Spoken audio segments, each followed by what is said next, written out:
Imagine करो तुम्हारी favourite football team का मैच है, तुम ये ग्राउंड में हो, एंजॉय कर रहे हो, क्राउड का एक्साइटमेंट, प्लेयर्स की एनर्जी, सब कुछ परफेक्ट लग रहा है। लेकिन अचानक आसमान से एक चमकदार लाइट और बिजली के साथ एक पोर्टल खुल जाता है और पोर्टल से कुछ लोग गिरते हुए आते हैं और सबसे शॉकिंग बात, उनमें से एक तुम्हारा अपना फ्यूचर वर्जन भी है। वो कहते हैं दुनिया तबाह हो रही है और हम तुम्हारी हेल्प के बिना कुछ नहीं कर सकते। प्रेजेंट टाइम के लोगों की जरूरत है दुनिया को बचाने के लिए। ऐसी ही एक स्टोरी आज हम देखेंगे। कहानी की शुरुआत क्रिसमस से होती है, जहां डैन नाम का एक फॉर्मर सार्जेंट जो अब टीचर के तौर पर काम करता है, अपनी वाइफ एमी और बेटी मुरी के साथ पार्टी की तैयारी में मदद कर रहा होता है। लेकिन उसी दौरान वो अपनी ड्रीम लैब जॉब के लिए फोन पर अप्लाई कर रहा होता है और रिजेक्शन मिलते ही पूरी तरह निराश हो जाता है। थोड़ा गुस्सा निकालने के बाद वो अपनी बेटी के पास बैठता है और उसे समझाता है कि जिंदगी में हमेशा वही काम करना चाहिए जो करने के लिए कोई और तैयार ना हो।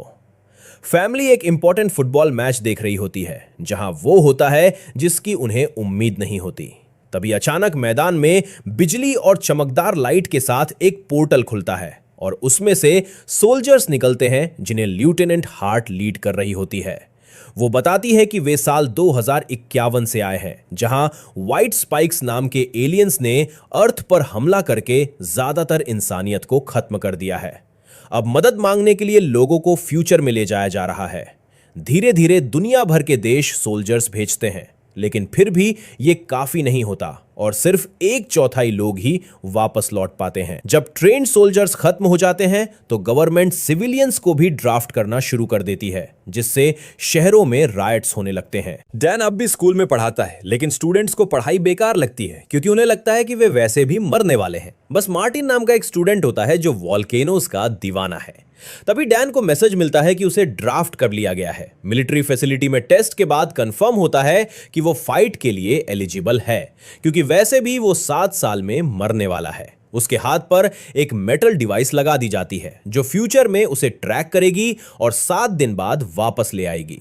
जब डैन ये बात एमी को बताता है तो वो भाग जाने की बात करती है, लेकिन ट्रैकर की वजह से ये मुमकिन नहीं होता। फिर एमी उसे अपने फादर जेम्स से मदद मांगने को कहती है, जिसने डैन को बचपन में छोड़ दिया था ही। मिलने जाता है लेकिन जेम्स से लेता है और झगड़ा हो जाता है। आखिरकार डैन बिना किसी मदद के वापस लौट आता है। वो अपनी फैमिली को पूरा सच बताता है और वादा करता है कि चाहे कुछ भी हो जाए वो वापस जरूर आएगा। अगले दिन डैन ट्रेनिंग फैसिलिटी पहुंचता है, जहां उसकी दोस्ती एक साइंटिस्ट चार्ली और एक फाइटर डोरियन से होती है, जो अपनी तीसरी ड्राफ्ट के लिए वापस जा रहे होते हैं। सबको बेसिक ट्रेनिंग दी जाती है, जिसमें शूटिंग और फर्स्ट एड शामिल होती है। इसके बाद उन्हें टाइम ट्रेवल टेक्नोलॉजी समझाई जाती है, जहां टाइम लिंक को बहती हुई रिवर पर 2 राफ्ट से कंपेयर किया जाता है। मतलब टाइम सिर्फ 2 फिक्स्ड पॉइंट्स के बीच ही मूव कर सकता है, इसीलिए सिर्फ 2022 और 2051 के बीच ट्रेवल मुमकिन है और वॉर से थोड़ा पहले जाना पॉसिबल नहीं होता। कुछ देर बाद जब ट्रेनीज बैरक्स में आराम कर रहे होते हैं, अचानक अलार्म बजता है। उन्हें बताया जाता है कि उन्हें तुरंत निकलना होगा, क्योंकि फ्यूचर अपनी जरूरत के हिसाब से मदद मांगता है। सब लोग इकट्ठा होते हैं और टाइम लिंक एक्टिवेट होता है। वही चमकदार क्लाउड उन्हें फ्यूचर की तरफ खींच लेता है। उन्हें मायामी बीच भेजा जाना होता है, लेकिन कंट्रोल रूम में कोऑर्डिनेट्स बिगड़ जाते हैं। पूरा ग्रुप शहर के ऊपर आसमान में अपीयर होता है और वहां से एक बिल्डिंग पर गिर जाता है, जिससे कई लोग तुरंत मर जाते हैं। जो लोग बच जाते हैं वे एक स्विमिंग पूल में गिरकर किसी तरह जान बचा लेते हैं। जब वे बाहर निकलकर नीचे देखते हैं तो सामने मायामी शहर पूरी तरह तबाह, जला हुआ और एक बड़े से खंडर में बदल चुका होता है। उन्हें समझ नहीं आता कि आगे क्या करें। तभी उनसे एक कर्नल कांटेक्ट करता है। वो बताता है कि पूरा शहर व्हाइट स्पाइक से भर चुका है। ये एक तरह के एलियंस हैं और शहर को पूरी तरह बॉम्ब किया जाने वाला है। टीम का मिशन एक लैबोरेटरी में फंसी हुई रिसर्च टीम को रेस्क्यू करना होता है। कर्नल को पता होता है कि डैन का मिलिट्री एक्सपीरियंस है, इसलिए वो उसे टीम लीडर बना देता है।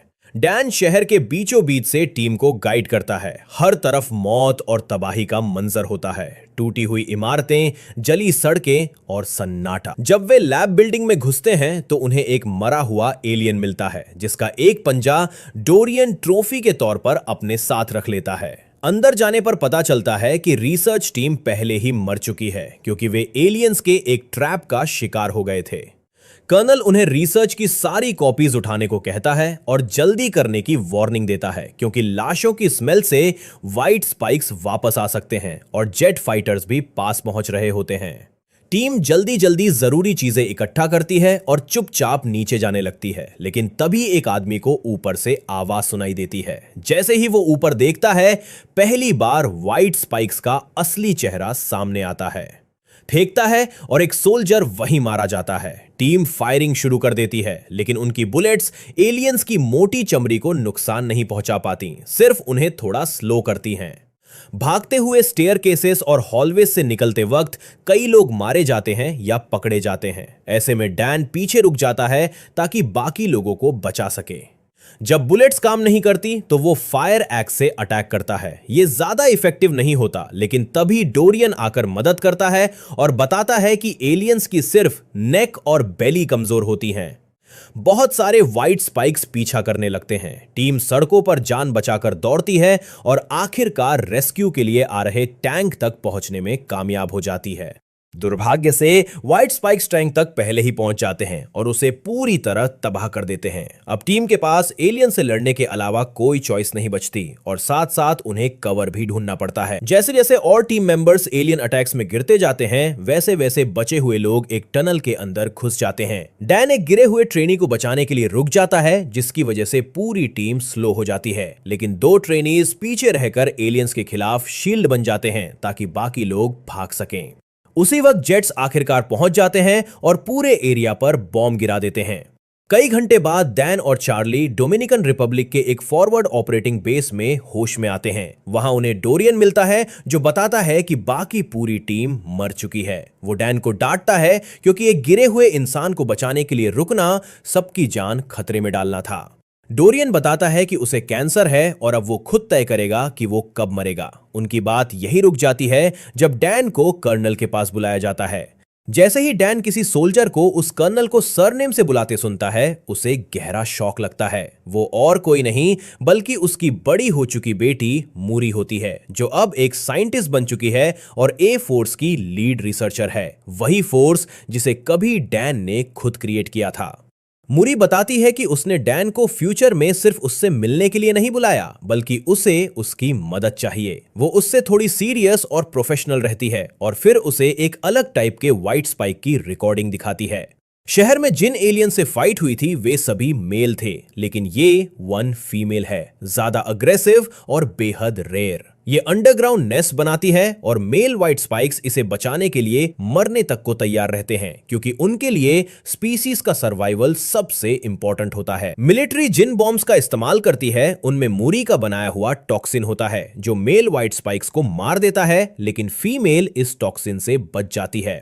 इसीलिए मूरी चाहती है कि डैन एक एक्सट्रैक्शन टीम का हिस्सा बने और एक फीमेल व्हाइट स्पाइक को जिंदा पकड़ कर लाए, ताकि उस पर स्टडी करके एक ज्यादा पावरफुल टॉक्सिन डेवलप किया जा सके। ऐसा टॉक्सिन जो एलियंस के रिप्रोडक्शन के मेन सोर्स को ही खत्म कर दे। टीम हेलीकॉप्टर्स में निकलती है और रास्ते में मूरी डैन को बताती है कि एलियंस अचानक 2044 में रशिया में अपीयर हुए थे, बिना सैटेलाइट्स या रेडार पर दिखे। सिर्फ 3 साल में उन्होंने पूरी दुनिया पर कब्जा कर लिया।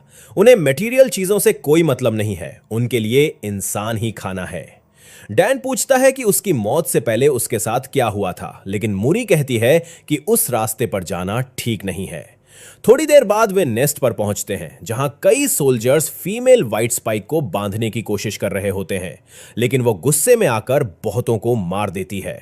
तभी मूरी एक परफेक्ट शॉट उसकी नेक पर मारती है, जिससे बाकी लोग उसे रस्सियों से बांधकर रोक लेते हैं। फीमेल एलियन जोर से चीखती है और अपने प्रोटेक्टर्स को बुला लेती है। जब फीमेल मूरी पर अटैक करती है तो डैन आगे बढ़कर जितने एलियंस हो सकते हैं उन पर गोलियां चलाता है और फिर नेस्ट के अंदर जाकर अपनी बेटी को बचाने में मदद करता है।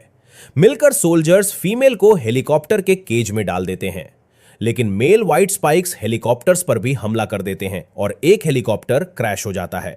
डैन और मूरी जीप में बैठकर एलियंस पर फायर करते हैं ताकि बाकी हेलीकॉप्टर्स केज के साथ भाग सकें।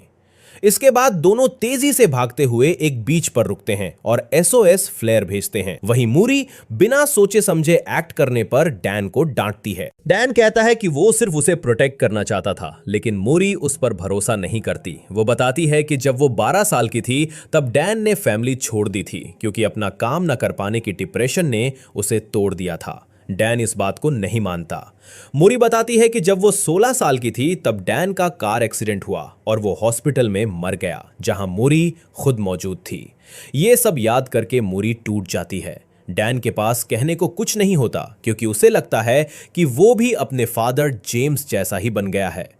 तभी उसे समझ आता है कि जेम्स ने क्यों कहा था कि वॉर ने उसे मेंटली अंधेरे में धकेल दिया था। आखिर में फीमेल व्हाइट स्पाइक को एक फोर्टिफाइड ऑफशोर ऑयल प्लेटफॉर्म पर ले जाया जाता है, जहां टाइम मशीन रखी होती है। फीमेल व्हाइट स्पाइक को चेन्स में बांध कर रखा जाता है और हर घंटे उसे हेवी सेडेटिव्स दिए जाते हैं। डैन और मूरी दिन रात मिलकर उसके डीएनए का एनालिसिस करते हैं और समझने की कोशिश करते हैं कि वो टॉक्सिन को कैसे सरवाइव कर लेती है। काम बहुत मुश्किल और लंबा होता है, लेकिन इसी प्रोसेस में दोनों फिर से क्लोज हो जाते हैं, साथ खाना खाते हैं, पुरानी बातें शेयर करते हैं।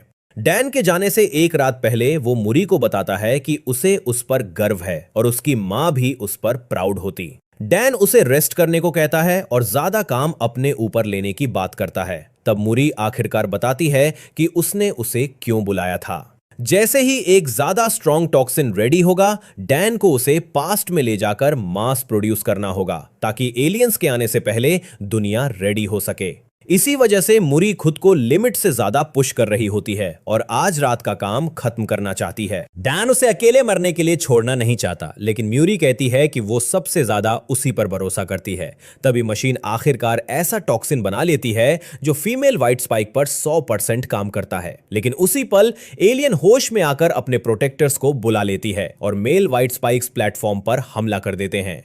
डैन सजेस्ट करता है कि फीमेल को मार दिया जाए, लेकिन म्यूरी याद दिलाती है कि टॉक्सिन का सिर्फ एक ही सैंपल है जो पास्ट में ज्यादा लोगों को बचा सकता है।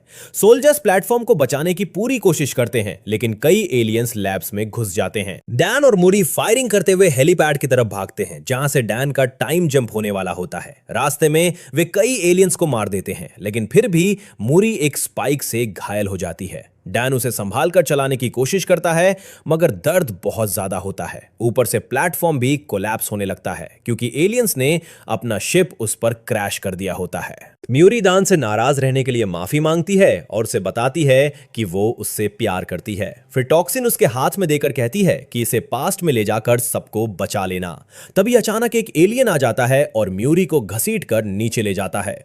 ये देखते ही डान उसे बचाने के लिए कूद पड़ता है, लेकिन उसी पल टाइम मशीन एक्टिवेट हो जाती है और डान, डोरियन, चार्ली और बाकी लोग वापस पास्ट में पहुंच जाते हैं।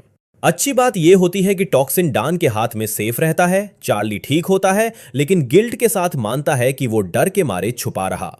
डान लेफ्टिनेंट हार्ट को बताता है कि टॉक्सिन को मास प्रोड्यूस करके फ्यूचर में भेजना होगा ताकि सारे एलियंस खत्म किए जा सकें। लेकिन हार्ट बताती है कि टाइम मशीन अब काम नहीं कर रही क्योंकि ऑयल प्लेटफॉर्म पर मौजूद एलियंस ने दूसरी साइड डिस्ट्रॉय कर दी है। इसका मतलब यह है कि फ्यूचर में वापस जाना अब मुमकिन नहीं और सब कुछ खत्म हो चुका है। डैन घर लौटकर अपनी फैमिली के साथ होने पर यकीन ही नहीं कर पाता। जो कुछ उसने देखा और जिया होता है, उस शौक से वो रात को सो नहीं पाता और बार बार छोटी मूरी के पास जाकर कंफर्म करता है कि वो जिंदा है। जब एमी उससे बात करती है तो डैन उसे फ्यूचर वाली मूरी के बारे में सब बताता है और कहता है कि वो अब भी कोई सोल्यूशन ढूंढना चाहता है। एमी उसे याद दिलाती है कि उन्हें इतना तो पता है कि एलियंस 2048 में रशिया पर अटैक करते हैं, लेकिन उनके शिप्स किसी को दिखाई नहीं देते। मुमकिन है कि वे पहले ही आ चुके हों और बर्फीली सुनसान जगह होने की वजह से किसी को पता नहीं चला। इसलिए उन्हें 2048 से पहले के सालों पर फोकस करना होगा। अगले दिन डैन बिना टाइम वेस्ट किए डोरियन के पास जाता है और उसे समझाता है कि यह कहानी अभी खत्म नहीं हुई।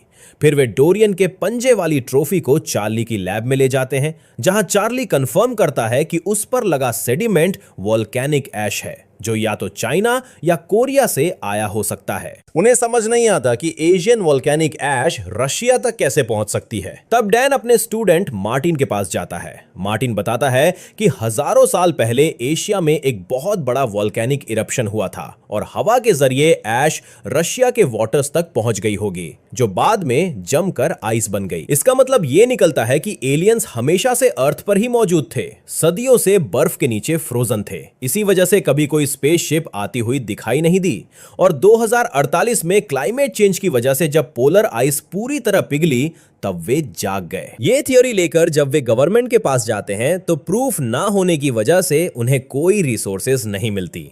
मजबूर होकर वे इल्लीगल तरीके से काम करने का फैसला करते हैं।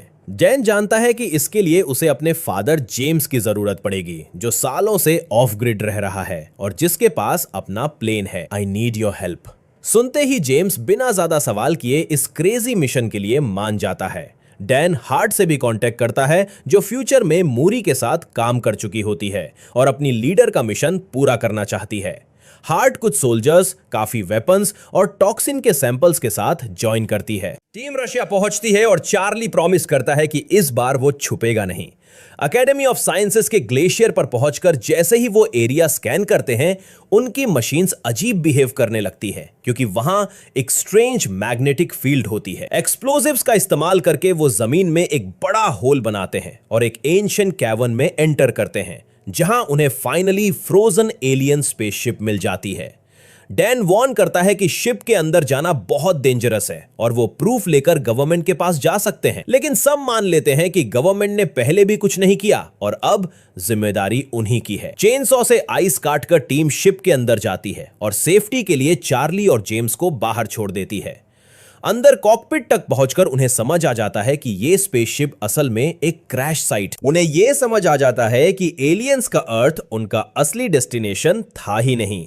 जब वे नेक्स्ट रूम में जाते हैं तो असली व्हाइट स्पाइक्स उन्हें बायोपॉड्स के अंदर मिलते हैं। टीम तुरंत पॉड्स में टॉक्सिन इंजेक्ट करना शुरू कर देती है। व्हाइट स्पाइक्स को दर्द में तड़पता देख साफ हो जाता है कि टॉक्सिन काम कर रहा है, लेकिन उनकी चीखें बाकी सोए हुए एलियंस को जगा देती हैं। वे अपने पॉड्स तोड़कर बाहर निकल आते हैं और टीम पर हमला कर देते हैं। हर तरफ फायरिंग शुरू हो जाती है। कई एलियंस मारे जाते हैं, लेकिन कुछ भाग निकलते हैं। तभी जोरियन कहता है कि अब शिप को उड़ाने के अलावा कोई ऑप्शन नहीं बचा। वो डैन को अपना क्लॉ देता है और खुद पीछे रुककर बॉम्ब एक्टिवेट करने का फैसला करता है। जेम्स भागते हुए एलियंस पर फायर करता है, वही चार्ली की गन जैम हो जाती है और वो चेनसॉ से ही क्रीचर्स को काटना शुरू कर देता है। डैन, चार्ली और जेम्स किसी तरह कैवर्न से बाहर निकल आते हैं। तभी जेम्स बताता है कि उसने एक रेड बेली वाली एलियन को भागते देखा था, जो फीमेल थी। यह सुनते ही वे स्प्लिट हो जाते हैं। क्वीन एक पर हमला करती है, लेकिन वह जेम्स का बनाया हुआ कपड़ों से ढका स्नोमैन निकलता है। जैसे ही क्वीन जेम्स की तरफ बढ़ती है, डैन अपनी स्नो मोबाइल से उसे जोरदार टक्कर मारता है। बाप बेटा मिलकर फायरिंग करते हैं और क्वीन को क्लिफ के किनारे से नीचे गिरा देते हैं, लेकिन उन्हें पता होता है कि वह अभी जिंदा है। क्वीन दोबारा हमला करती है, उन्हें अलग कर देती है और डैन पर स्पाइक शूट करती है। डैन वही स्पाइक पकड़ के उसके मुंह में घुसा देता है और इसी मौके का फायदा उठाकर जेम्स कुल्हाड़ी से उस पर फाइनल वॉर करता है, जिससे वो अंधी हो जाती है। दर्द और गुस्से में क्वीन इधर उधर पागलों की तरह हिलने लगती है और डैन तुरंत उसके पैर में टॉक्सिन इंजेक्ट कर देता है, लेकिन क्वीन वही पैर काटकर अलग कर देती है ताकि टॉक्सिन उसके जिस्म में ना फैल सके। जब वो दोबारा डैन पर झपटती है तो डैन ग्रेनेड तैयार कर लेता है और सोचता है कि उसे अपने साथ ही खत्म कर देगा। तभी जेम्स अपना घायल हाथ आगे बढ़ाता है ताकि एलियन खून की बू सूंघकर उस पर हमला करे। डैन अपने पिता को दोबारा खोने के लिए तैयार नहीं होता। वो क्वीन पर चढ़ जाता है और डोरियन के क्लॉ से उसकी गर्दन पर बार बार वॉर करता है। फिर वो आखिरी टॉक्सिन की वायल निकालकर उसके मुंह में डाल देता है और उसे एक बार फिर पहाड़ के किनारे से नीचे धकेल देता है। क्वीन नीचे एक बड़े पत्थर से टकराती है और आखिरकार मर जाती है। अगले दिन दुनिया भर के न्यूज चैनल्स रूस में हुए ब्लास्ट की खबर देते हैं, जिसमें कई एलियंस मारे जाते हैं और सरकार इसका क्रेडिट लेने की कोशिश करती है। डैन घर लौटकर अपनी फैमिली से मिलता है और आखिरकार जेम्स अपनी पोती से मिल पाता है। अब सब मिलकर एक बेहतर फ्यूचर के लिए काम कर सकते हैं और यही कहानी खत्म होती।